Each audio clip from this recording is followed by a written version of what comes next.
크리스찬 투데이라는 기독교 잡지가 있습니다. 거기에 난 대담 어떤 기사를 최근에 보았는데요. 한국 개혁신학회라는 신학자들 모임이 있는데 20주년이 됐답니다. 그 모임을 지금까지 이끌어온 대표가 되신 그 신학자가 거기 이제 대담하는 내용입니다. 오늘날 우리가 살고 있는 이 시대를 그분은 어떻게 진단을 하시는가? 여러분 뭐 아시는 것처럼 우리가 이제 포스트 모던 시대를 살고 있지 않습니까? 근데 오늘날 우리가 대한민국 서울에 살고 있습니다. 이 사회를 한마디로 신사사기 시대다 이렇게 정의를 했어요. 성경에 보면 사사기가 어떤 시대였는가, 어떤 영적인 분위기를 연출하던 시대였는가 우리가 잘 알지요. 참으로 영적으로 어둡고 칠흑같이 어두웠던 이런 시대, 하나님이 없는 것처럼 하나님의 백성들이 살았던 그런 시대. 그래서 누구나 다 자기 소견에 옳은 대로 하나님 잊어버리고 살았던 시대가 사사기입니다. 바로 오늘날 시대가 이 시대가 신사사기 시대다 이렇게 정의를 하셨어요. 그런데 더 마음에 와 닿았던 것은 왜 이런 시대가 되었는가에 대한 그분의 진단입니다. 이게 우리 모두에게 다 중요하다고 생각을 해요. 뭐라고 말씀하시는가 하면 이렇게 돼버린 이유는 성경을 하나님 말씀으로 믿지 않기 때문이다. 여기서부터 모든 문제가 출발이 됐다는 거예요. 그래서 우리의 정신적인 어떤 혼돈 상태, 영적인 무질서 이런 것들이 다 여기에 기인을 하고 있다. 성경을 더 이상 하나님 말씀으로 곧이곧대로 믿지 않는 경향들이 현대인들 저변에는 깔려있기 때문이다.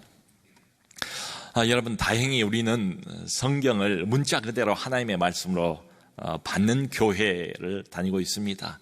이른바 보수교회지요. 그러니까 저희는 적어도 성경이 이렇게 말하고 있다라고 선언을 하면 더 이상 할 말이 없는 이런 사람들이에요. 성경을 곧이곧대로 조금도 가감하지 않고 살아있는 하나님의 음성으로 말씀으로 우리는 그렇게 믿습니다. 우리의 신앙의 기초가 바로 거기에 서 있어요. 좋습니다.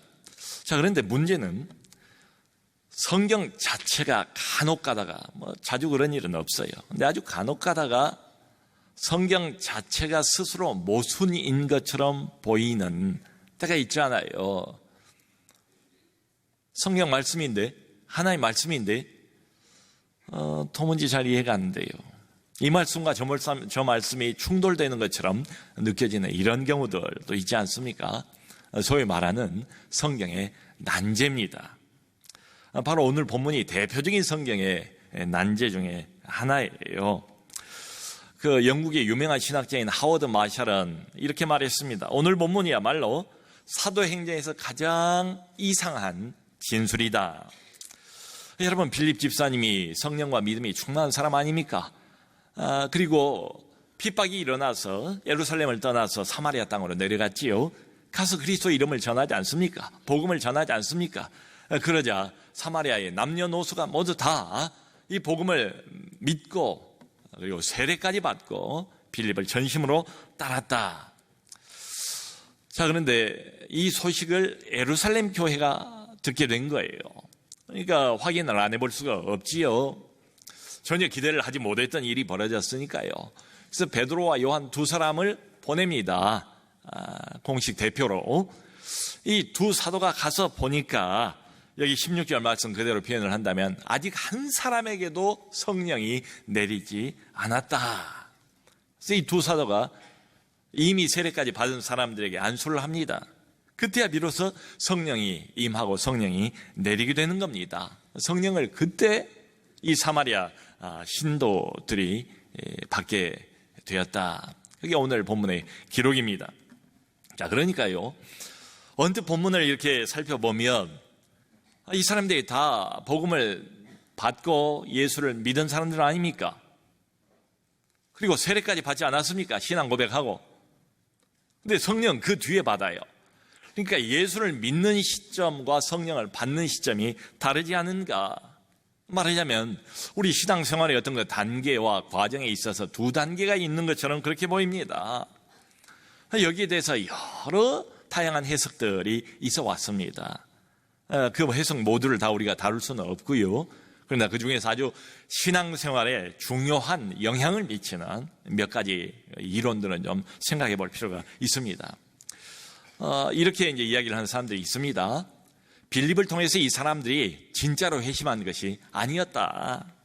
그저 빌립이 하는 말에 단순한 지적인 동의를 한 것에 불과하다. 좋은 말이다. 그럴 수도 있겠다. 머리를 끄덕이면서 동의한 것뿐이지 실제로 회심한 건 아니다. 마술사 시몬이 그랬던 것처럼 형식적으로 그래서 세례를 받았을 뿐이지 그야말로 진정으로 예수 그리스도를 믿고 받아들인 것은 아니다. 사마리아 사람들은 여기도 나와 있는 것처럼 빌립을 따른 것이지 예수 그리스도를 따른 게 아니다. 어떤 사람은 이제 이렇게 극언을 하기도 했어요. 이 사람들은 빌립에 의해서 주도된 인기 있는 대중 운동의 자극을 받아서 떠밀려 다니는 것 뿐이다. 여러분들은 어떻게 생각하세요? 근데 나중에 이제 베드로와 요한이 내려오지 않습니까? 이 베드로와 요한을 통해서 진짜로 그때 회심을 하게 됐다. 중생 체험은 그때 있었다. 예수 그리스도를 마음으로 믿은 건 그때였다. 그래서 성령을 받은 것이다. 이렇게 해석을 합니다. 자, 여러분 일견 그럴 때 보입니다만은 오늘 본문을 정직하게 살펴보면 어디에도 어느 한 구석에도 이 사마리아인들이 믿었던 그 믿음이 불완전한 것이었다. 형식적인 껍데기일 뿐이었다. 이런 암시를 눈을 씻고 찾아봐도 찾아볼 수가 없어요. 그들은 진심으로 믿었고 복음을 받아들였고 그래서 세례까지 받았고 전심으로 빌립을 따라다녔고 그리고 온 성에 큰 하늘의 기쁨이 있지 않았습니까? 이런 것들을 다 이게 불완전한 것이었다, 껍데기였다, 형식적이었다 이렇게 말할 수가 없단 말이죠. 여러분, 이 로마 가톨릭은 주로 의식을 중요시하고 외향적이지요. 오순절은 주로 내향적이지요. 그럼에도 불구하고 이 두 가지 언뜻 보면 달라 보이는 이 두 집단이 여기에 대해서 아주 공통적인 일치된 의견을 갖고 있는 것처럼 보이지 않습니까? 뭔가 우리 그리스도인들의 신앙 과정에는 두 단계가 있다. 회심의 단계, 능력 받는 단계, 중생의 단계, 물세례 받는 단계, 성령 세례 받는 단계, 성령의 인침을 받는 단계, 이 두 단계가 모든 그리스도인들에게 마치 정상적인 과정이나 되는 것처럼 이렇게 믿고 주장을 합니다. 그러니까 이 이론에 따르면 이렇게 되죠. 여러분 세례 받았습니까? 물세례 받았습니까? 물세례만 받고 성령 세례를 아직 받지 못했습니까? 그렇다면 우리는 아직 불완전한 신자입니다. 중생 이후에 불세례를 받아야 돼요. 성경이 말하고 있는 그 성령 세례, 불세례 이게 남아 있습니다. 그걸 열렬히 구할 필요가 있다 이 말이죠. 자, 이 이론, 두 단계 이론은 우리 신앙생활의 경험에도 상당히 호소력이 있어요.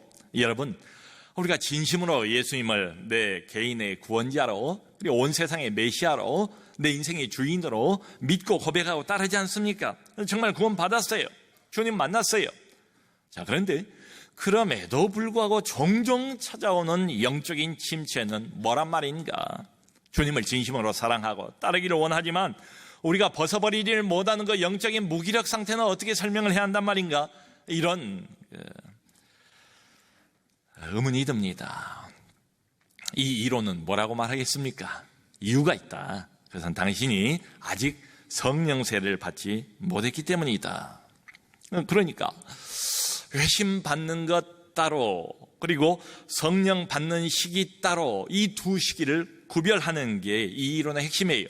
성령 세례 받은 사람 우등한 신자, 성령 세례 아직 못 받은 사람 열등한 신자, 그래서 그리스도인들 사이에도 원초적으로 이렇게 계급적인 구별이 있는 것처럼 이렇게 이야기를 합니다. 자, 일견 굉장히 와 닿고 그럴 때 보이는데요. 성경의 전반적인 지지를 받고 있지를 못합니다. 이 이론이. 그리고 우리가 이제 사도행전을 쭉 살펴보고 있지 않습니까? 사도들이 가르쳐주고 있는 명백한 그 가르침에도 위배가 되는 거예요. 여러분 그 사도행전 2장에 보면 오순절날 성령을 받지 않습니까? 120명이 받지 않습니까? 그 대표로 베드로가 일어나서 그 현상을 설명하는 장면이 나오지 않습니까? 사람들이 그것을 보고 몰려들어서 그리고 베드로의 성령 영감으로 충만한 설교를 듣고 이런 반응을 보이잖아요. 그러면 형제들아 우리가 어찌할꼬? 베드로가 이렇게 말하잖아요. 사도행전 2장 38절에 너희가 회개하여 각각 그리스도의 이름으로 세례를 받고 죄사함을 받으라.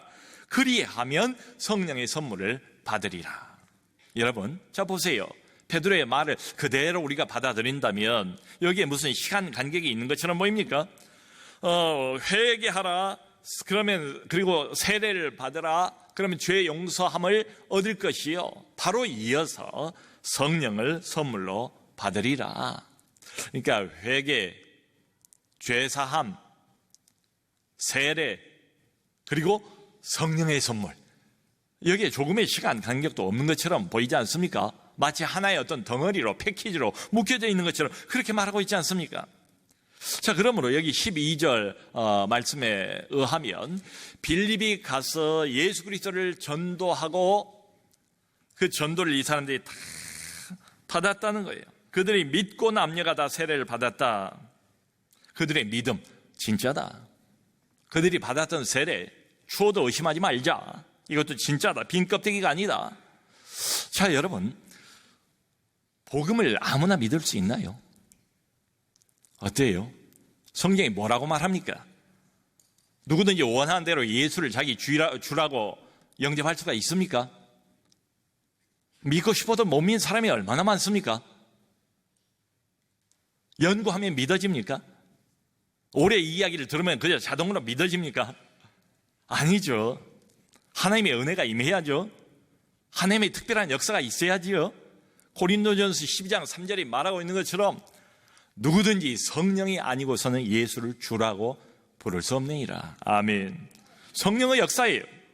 복음을 받아들이는 것도 예수 그리스도를 나의 인생의 구원자로 메시아로 영접할 수 있게 된 것도 다 성령의 역사다. 그러니까 이 사람들이 믿을 때 성령이 이미 역사했고 이 사람들이 중생을 체험하고 회심을 하고 죄 용서함을 받을 때에 예수 그리스도를 아멘으로 받아들일 때에 이미 성령께서 역사하셨다.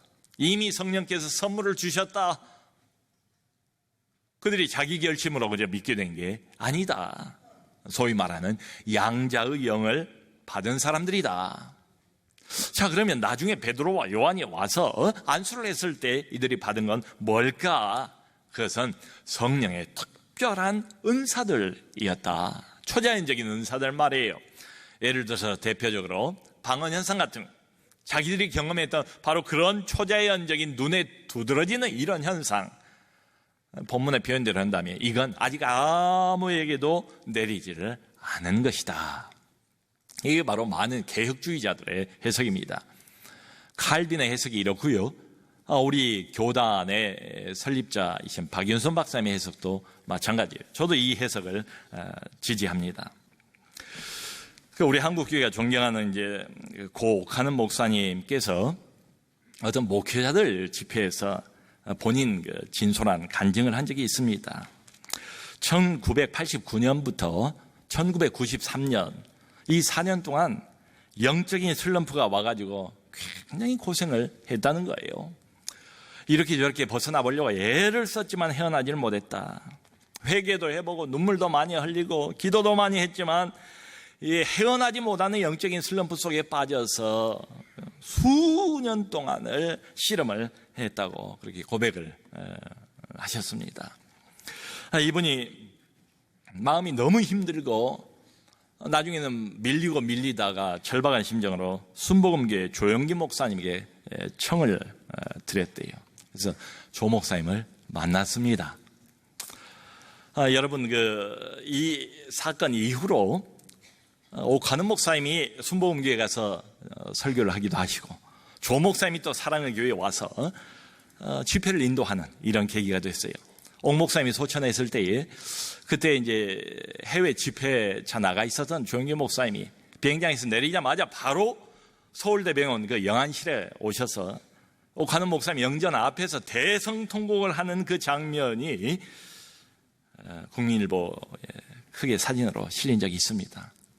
아마 잘 모르는 사람들은 전혀 색깔이 달라 보이는 이 두 신앙의 거목들이 도대체 어떤 일인가 이렇게 아마 의문을 가질 수 있을 것 같아요.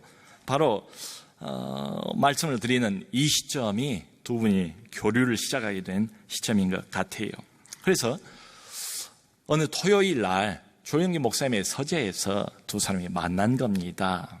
토요일에 얼마나 바빠요? 그래도 시간을 이제 내준. 그래서 이 옥 목사님이 본인의 이야기입니다. 장로교 목사로서 가지고 있는 허와 실을 아주 친솔하게 다 고백을 했대요. 다 이제 생략을 하고 제가 이제 그대로 인용을 해볼게요. 이렇게 물어본 거예요. 목사님은 성령에 대해서 특히 많은 은혜를 받은 분 아닙니까? 신학은 조금 틀릴지도 모릅니다만은 왜 내 영이 이렇게 자주 다운이 되는 것입니까? 왜 우리 교회 평신도 지도자들이 뜨겁게 일하다가도 자주 슬럼프에 빠지는 것입니까? 비유를 들자면 우리 교회 안에서 제가 진정으로 사랑하는 평신도 지도자들이 가끔 영적으로 어려움을 당하면 그 어려움을 당하는 영적 지도자들의 가슴 속에 참 은혜의 불길을 새롭게 좀 더 지피기 위해서 마치 저는 무엇과 같은가 하면 아궁이 앞에서 엉덩이를 하늘로 쳐들고 후후 불어대는 농부와 같습니다. 그 꺼져가려고 하는 불꽃을 꺼지지 않도록 몸부림치는 사람같이 느껴질 때가 있습니다.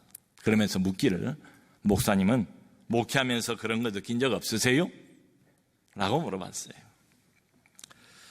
참 솔직한 자신의 고백 아니겠습니까?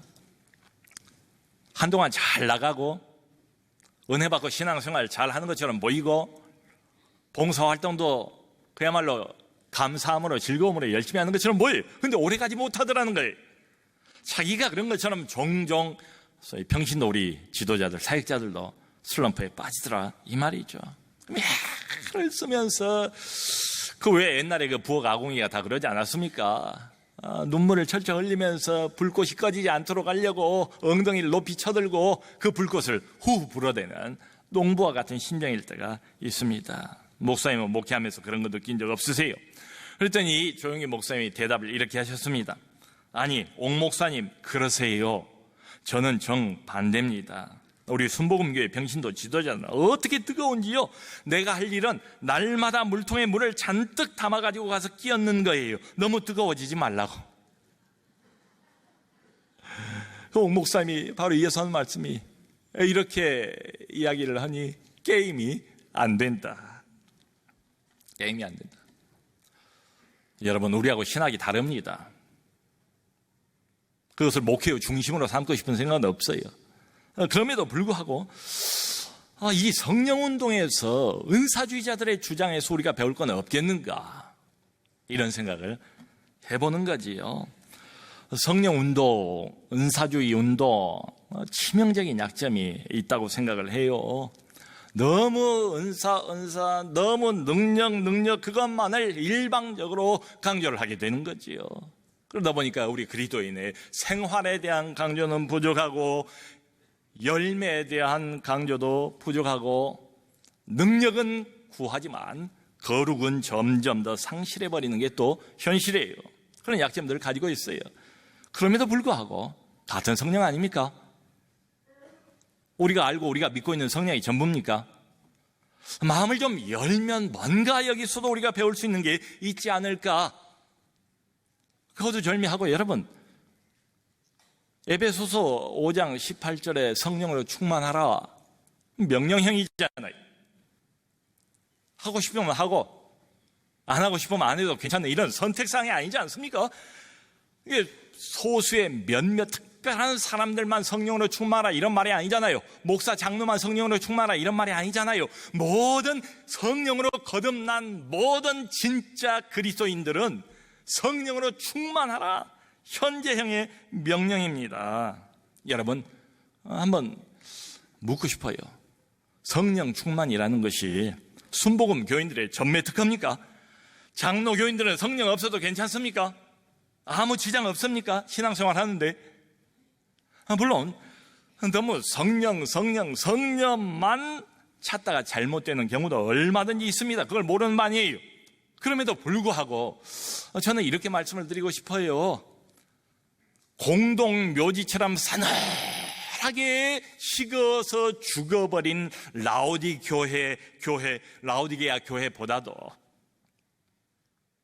문제 많고 복잡하고 갈등으로 여기저기 부딪히고 그렇지만 시끄럽지만 또 살아있는 고린도 교회가 훨씬 더 낫지 않은가.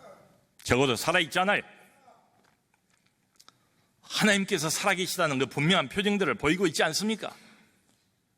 그저 머리로만 믿고 하나의 관념이나 개념으로만 하나님을 묶어두고 있는 부유한, 나는 부족한 게 없다, 교만을 떨고 있는 라오디게아 교회보다는 훨씬 더 낫지 않을까. 살아있는 생명이니까 자랄 가능성이 있잖아요. 아예 처음부터 싹이 없고 죽어 있으면 죽었잖아요. 자랄 가능성도 전혀 전무하지 않습니까? 실제적으로는 이렇게 생각을 합니다. 우리가 하는 그 신앙생활에서 늘 승리만 경험하면 아무 문제될 거 없어요. 근데 여러분 어떻습니까?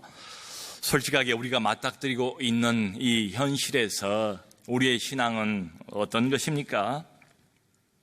승리하고 있나요? 치열한 영적인 전투에서 하나님을 붙잡습니까? 믿음으로 어려움과 고난을 우리가 이겨냅니까? 그러니까 솔직하게 생각을 해보면 성령을 외면하기에는 우리의 영적인 현실이 너무도 초라하지 않은가. 믿음의 승리, 영적 전투에서의 승리 싸웠단 말이죠. 치열하게 피를 흘리는 것처럼. 그리고 거기서 이겨낸 뿌듯함과 만족감과 승리감을 맛본 적이 언제입니까? 믿음의 승리라는 표현 자체가 매우 어색하고 매우 낯선, 일반적으로 그런 시대를 우리가 살고 있는 것 아닌가. 여전히 내버리지 못하는 세상 욕심, 이런저런 부딪히는 인간적인 갈등과 관계의 패배, 자기 절제 없는 이런 내 자신, 싸늘하게 식어있고 냉랭한 내 가슴속. 여러분 어느 것 하나 건강한 신앙하고는 거리가 먼 것 아니겠습니까? 사랑하는 성도 여러분, 여기서 어떤 한 사람도 신앙생활을 멋대로 하고 싶은 사람은 없을 것 같아요. 기왕 예수를 믿는 거 좀 제대로 믿어야겠다. 기왕 주님의 부름을 받은 거, 그 부름에 걸맞게 좀 주님을 기쁘게 해드리고 나도 이 영적인 승리를 경험하면서 살고 싶다, 이런 간절함이 있을 것 같아요. 신앙생활을 제대로 하기를 원하는가? 그건 내 힘만으로 안 됩니다. 내 결심 가지고는 택도 없어요. 오래 갑니까? 마음 먹는다고 내 영혼이 내가 원하는 대로 움직입니까? 아니죠. 우리 하나님께서는 처음 예수를 믿고 그리스도에게 접붙여질 때, 회심할 때만 성령을 주시는 게 아니에요.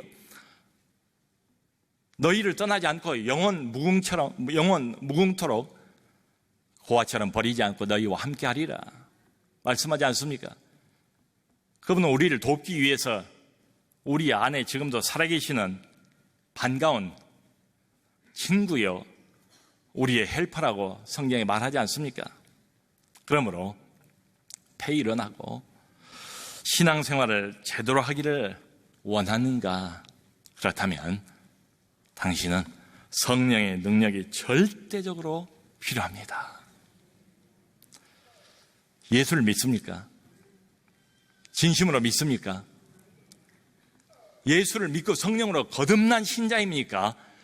그러나 바라고 원하는 것은 제발 거기에 머물러 있지 말자고요. 이게 전부인 것처럼, 내가 지금 경험하고 있는 이 정도가 기독교의 전부인 것처럼, 신앙세계의 전부인 것처럼, 성령이 내게 줄 수 있는 것의 전부인 것처럼, 어쩌면 우리는 교회 안에 발걸음을 옮겨서 들어오기는 했지만은 신앙의 영역에 이제 현과 함께 머물러 있는지도 모릅니다.